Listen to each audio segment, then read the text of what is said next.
What's going on, guys?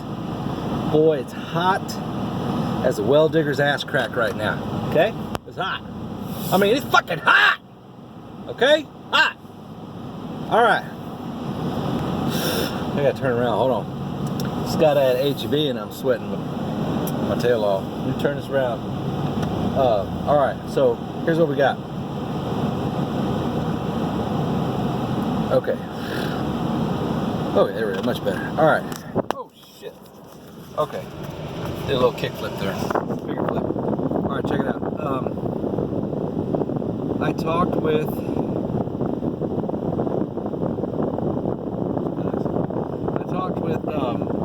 Bart over there at Fisher Barton, and the blades that he sent me, the laser edge blades. Turn that one more time. The blades he sent. Okay.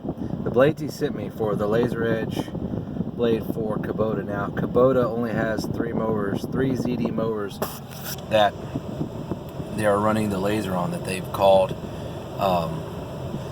Fisher Barton and asked them to make. So what we were doing is Bobcat had a couple, I think, for their machines, so he was matching their 36-inch deck to Kubota's. But I got the blades in last night and I measured them. They were ½ inch too short in length. So they measure from blade tip to blade tip, so it's diagonally. So I was at 17.5 instead of 18. So the Kubota 36 stand-on is not a true 36-incher. Okay. The Red Bull, I'm really loving this Red Bull. Kiwi apple, and then the one I'm really digging right now, like I'm having a love affair with, is the Purple Edition AccuBerry. Oh, dude, right now. And then you throw those two together, it's like sex in your mouth. But anyway, so they didn't fit. So I called Bart back. I said, hey man, they didn't fit. What's the best way to mail these back to you? And maybe we could, maybe Skag's got something. He said, no, Skag's not on board yet to do the laser edge blades yet. He says, we're eventually getting it, there's a couple companies out there, Toro, whoever aren't on board yet for the laser edge self-shuffling blades. He says, but they're coming into the market whether they like it or not, so it's coming. They're going to push it in GIE this year. I think it's a great product. So he had a brilliant idea. It was not my idea. It was Bart's idea, and I have it all recorded on this guy right here. And before we play that, which we're not going to in this video, he says, hey, that blade, those two blades I sent you should fit on the Skag 52.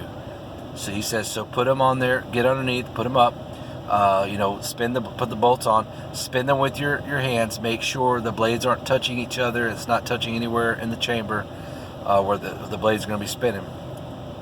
He says, so put those two on the left side, so you have the far left and the middle where those laser edge blades would be, and then you put your standard OEM Marbane on the discharge chute. Now a lot of people don't know this, and a lot of people do know this, that the blade that is on the discharge side is going to have more wear and tear quicker than the blade in any other position, because it is bringing out all the other volume of grass that's coming its way, getting it going and out the door, right? So I don't want to sharpen the blade and then put it on. So I called William over at Lansdowne Moody. I said, hey bro, told him what we're doing. I said, I need to buy one blade from you. He's like, one blade? That's it? Yes, William, one blade. So he's going to get that for me. I don't know how much one blade costs, but whatever it is, when it comes in, we're going to go ahead and do that. So when we get that blade in, we'll have 3 brand new blades. We're going to do a video on that. We're going to talk about them, the difference, the cosmetic characteristics, everything else, and then we'll put it on there, make sure it's all kosher and good. We're going to start a new log. That log, a book, is going to have the starting hours on that machine with those blades. Okay, we're going to see how many hours it takes for the OEM Marbane blade at the discharge side to go until it's completely dull, where it won't cut no more or doesn't leave a good cut. and you take that hour down. We'll sharpen it, put it back on the other end, and then we'll bump those other two down. The middle will go to the end, and the end will go to the middle. And we'll keep going until that Marbane blade is wore out. So we'll do that, and then we won't do that, but I guarantee you, the blade on the far left, the Marbane, will probably wear out before the laser edge. So when that gets wore out, we'll take that off, sharpen that, and bump that maybe to the middle or something like that, or maybe leave it where it's at. So it's going to be very interesting to see what we come up with. How many hours it's lasting, before you have to sharpen the standard Marbane blade versus the laser edge. That's the only way I want to do this experiment, and it's the only way we can do it. And it's going to be badass, and you're going to like it, because we're going to have a lot of tech data. We're going to have an hour logbook of what's going on, and during that lifespan, every time we sharpen the blade on the OEM Marbane blade, we're going to look at the condition of the laser edge blade. So I'm excited. You should be too, because this ain't no bullshit, experiment, like you have on some other places. They don't. I don't know. Anyways. So here's the other thing, guys. I'm going to be putting the Kubota mower up for sale pretty soon. What's that? Yes, I'm about to sell it. I like the machine. I think the machine is great. I haven't done an overall review on it yet. I'm at 75, 76 hours on it. I've only had it a couple of months. I want to get rid of it, maybe add 100 hours so I can give a 100-hour review on it, but that probably won't happen.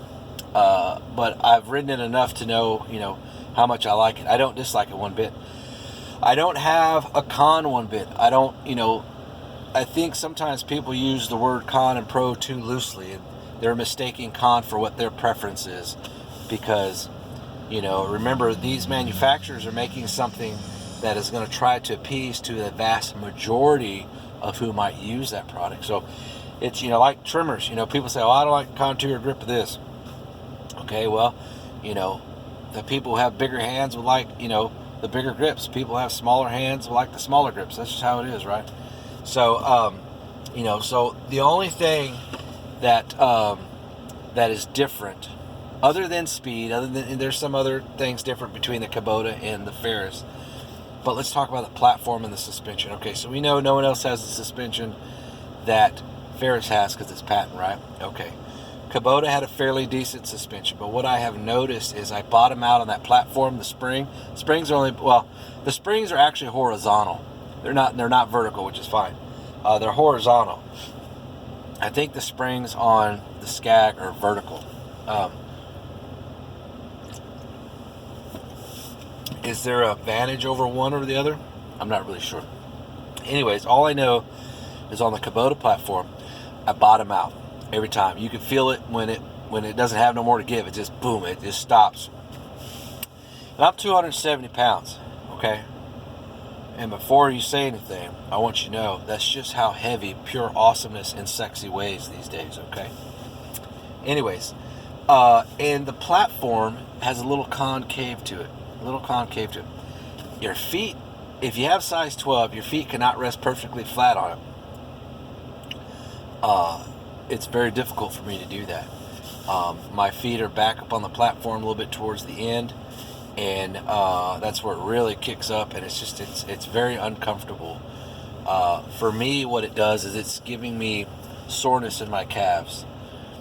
Where I could be on the Ferris. The Ferris has a flat platform, even though the spring allows it to be up like this. When you get down on it, or you stand on it, when you stand on it, it goes to wherever it's going to go, and then you can adjust that. It's got 5 adjustments on the height, on the tension for that platform on the Ferris. A lot of people I don't even think adjust it, but anyways, you have those 5 settings.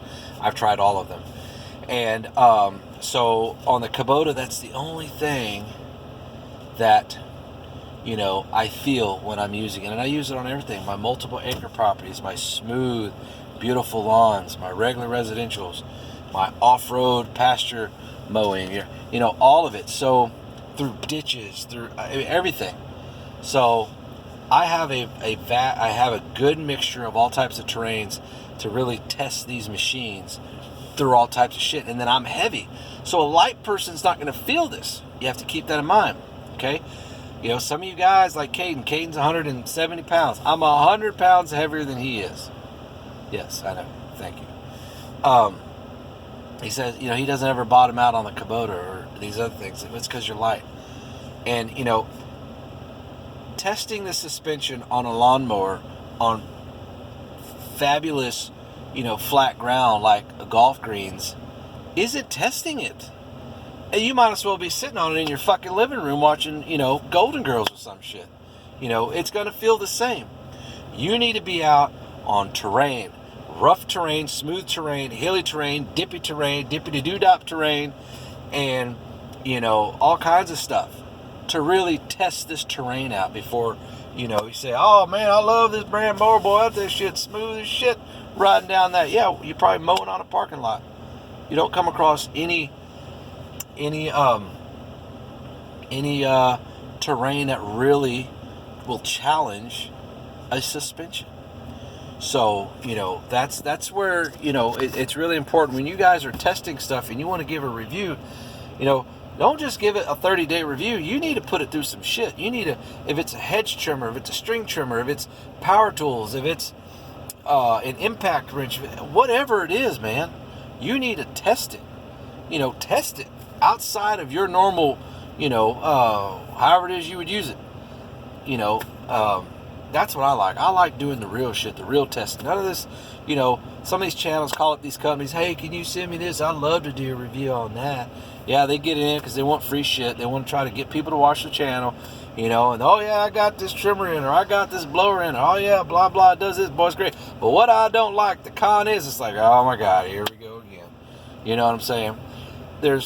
You're finding less and less realness out there. So, anyways, what the hell was I talking about? So on the Kubota, I want to know from you, because I want to know what questions can I answer about this machine that you guys might have, okay? So, you guys probably saw it on my community tab. I'm putting it up for sale. What am I going to be buying next? It's going to be a stand-on mower. I've already had the Ferris Z1 48 and the Z1 36 before. I love them. They are fucking good, okay? But I love power equipment. I love trying new things. I love experimenting. I just love anything that has to do outdoor power related and working my lawn business that I can use and experiment with and try it in different elements in different ways. Like, you know, use it in ways maybe it wasn't intended to. You'd be like, dude, it really works great if you do it this way. You know what I'm saying? So, anyways, what I want to know from you guys is what things on this Kubota stand-on mower would you like to know about? I know we're going to talk about suspension. I know we're going to talk about the engine. I know we're going to talk about all kinds of stuff. The tires, the blades, the deck, the whatever. Anything you think of, you write them down right now in this video, okay? Think about it, write them down. And if you remember something else, go back to your post, go to edit, and then, you know, type down whatever you want to add it. Sorry, that was Harper. And actually, no, it's just Bird. So you write that down. And then when I do the video, I might be able to do it this weekend, maybe Sunday or so. Well, we got to do a Sunday shout out. Holla! So maybe sometime this weekend I can do it. We'll go ahead and pull the mower into play, and then we'll talk about those questions you guys want me to try to answer. And if you want me to go live on that review, you tell me right here in this comment section, and we'll fucking do it. We'll go live. That way everybody can hop on board. We'll be talking about whatever. We'll set the camera up. You know, if you want to look at this, you want to look at that, blah, blah, blah, blah, blah, blah. We'll do it. Bada bing, bada boom. You know what I mean? So, we'll do that. Because I want to get as much information and tech data out. When I'm comparing things, and, you know, you're comparing this to this, I try my hardest to not put my opinion into it. Because I like to compare tech data to tech data. You know, what is, you know, like, oh, this chainsaw is better than that one. Why is it better than that one? It cuts faster. Why does it cut faster? Let's look at it. Is it a higher RPM? Is it a bigger chain so it's taking more wood out per stroke, you know, and moving at a higher RPM? Well, yeah, it's going to fucking cut better, you know. So that was just an example, you know. So I want to, you know, well, it's got a smaller CC, but it cuts faster. Okay, so obviously there's something there let's dig a little deeper. Those are the type of things I want to get into. I want to dig into the nitty-gritty, find out what makes it different, what makes it suck, what makes it good. Obviously, a lot of manufacturers make products because they feel theirs is the best, or they